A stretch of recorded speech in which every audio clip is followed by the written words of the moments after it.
So at this point, we are 128 days removed from the debut of Not Like Us, and since then, Kendrick has really only done two things, which were his live performance in concert. Why you trolling like a can't you?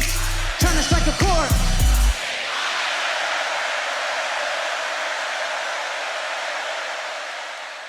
And then of course also releasing the actual video for the #1 song in the world. But other than that, it has been mostly radio silence from the rapper. That was until yesterday when he dropped the announcement that he would be headlining the Super Bowl halftime show this year. What the deal, everybody? My name Kendrick Lamar, and I'll be performing at Super Bowl 59. Will you be pulling up? I hope so. You know it's only one opportunity to win a championship.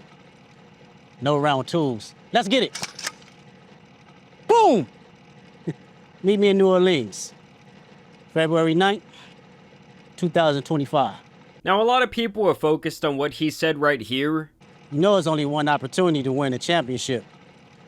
No round twos. This of course was Kendrick once again trolling Drake, as a couple of weeks ago Drake was posting onto his Finstagram that he would win round 2 of the beef. I'll put it in the front page, back page, middle of the page, wherever. Headliners, column 1 or 2, we will win game 2. You're not backing off? We will win game 2. This of course had all of Drake's biggest fanboys pitching a tent in their pants. Game 2, we will win. That's a fact. Hey. This the new thing. Drake in 5. Drake in 5, people. Only the real understand that, bro. What's Only understood don't need to be explained. Y'all gonna watch it. Y'all are watching it. The other thing people were saying was that this had to be a callback to a line from First Person Shooter, the notorious song that apparently kicked off this entire beef. This was of course where J. Cole and Drake finally would collaborate once again, and apparently Drake also wanted Kendrick on this song, but he refused. Drake hit up Kendrick to say, hey, we got an open for you. It's me and Cole. Come holla at me. Do the song. Kendrick doesn't do the song.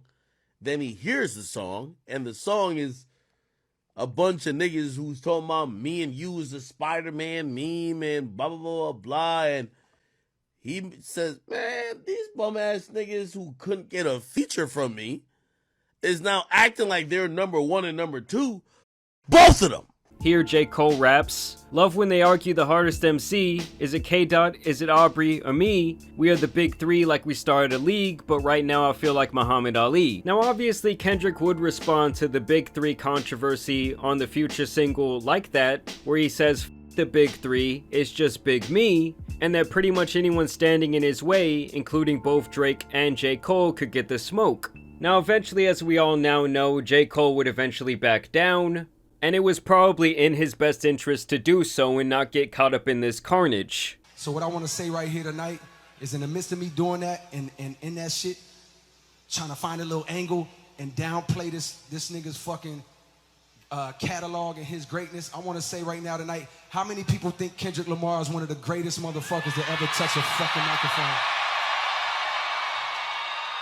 Now as for the callback to this song, Drake in the chorus says, big as the what? Big as the what? Big as the what? Big as the Super Bowl. Now even back at that time, a lot of people did see that as a shot at Kendrick, because back in 2022, Kendrick came out during the legendary Super Bowl halftime performance with Dr. Dre, Snoop Dogg, 50 Cent, and Eminem. Let me ask you guys something. You don't think that J. Cole and Drake felt some type of way about not being invited to perform here? Granted, they are not from California like Kendrick, but these are all the legendary rappers they looked up to during their childhood. So for Kendrick to get the nod here, and to get to share the stage with them probably pissed these guys off. So I would not be surprised if that was what that line was about. And if so, it's even more hilarious that Kendrick will now be the headliner, while once again not so subtly trolling Drake here in the promotional announcement for the event. Like if Kendrick goes out there and has this crowd full of people, including hundreds of millions or more watching from their homes, all calling this man a PDF file in unison, it's truly over. Now I also saw a lot of people online upset that Lil Wayne was not invited to headline this event, as he has expressed interest in the idea of doing so, mainly because it will be in his home city of New Orleans. Think about this for a second.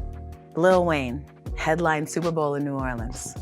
How badly do you want to hear those words?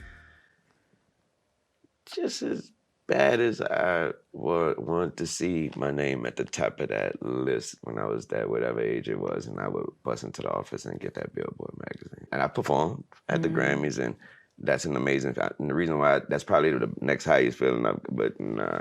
But honestly, if you've seen clips of Lil Wayne performing over the last couple of years, with respect to him because he is one of the greatest rappers of his generation, it's just not very good.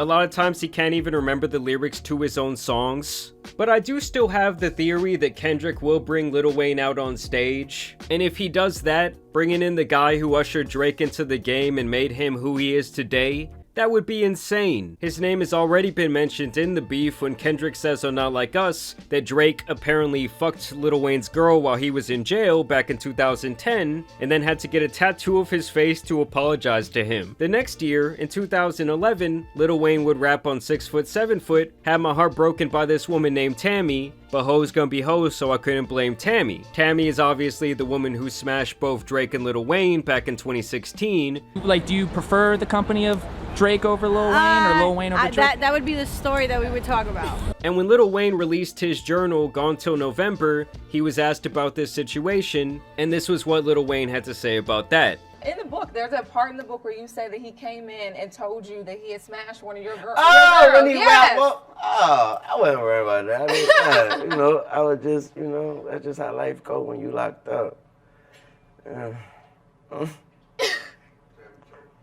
Yeah, I know. She still be texting me and stuff, you know. They stop texting me too, for real, because it still hurt.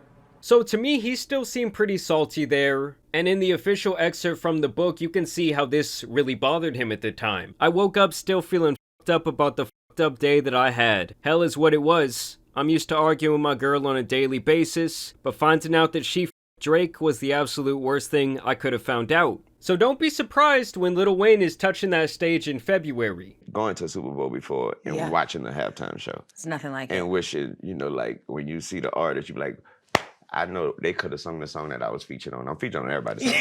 Yeah, they could have brought me out. You could have brought me out. Could have brought me out. And after watching this clip where Drake completely sunned and ignored him back in the day, I wouldn't be surprised if The Weeknd comes out there too, and it's just the Avengers of the Drake detractors performing. Overall, it's just crazy how Kendrick is simply returning from the store every couple of months to kick Drake in the balls and laugh in his face. Drake has clearly been unsure of himself since the beef concluded, and Kendrick was a man who in his last album said that he was choosing peace, that he was trying to slow down and dial back his life. But now it's like a damn beast was woken up inside of him, to the point where he had to apologize to God for going to war. I don't know, this is just one of the most insane victory laps I've ever seen. It's like when that elephant killed that woman and then spun the block and showed back up at her funeral. I mean, this guy did say he was the biggest hater, and he meant it. Personally, I am looking forward to seeing his performance. I do think until then, Drake is definitely going to be feeling the pressure. So it's going to be really interesting to see everything that happens until then. I do think this is all very strategic. I mean, they usually do not announce the Super Bowl halftime performer till way later in the year, but they're really giving this one some time to marinate. Either way, I do want to thank you guys for watching today's video, dropping a like and subscribing, but as you guys know, it's been your boy the Tan Superman, and some other rap beef out here needs to be covered, so I'm out. Peace!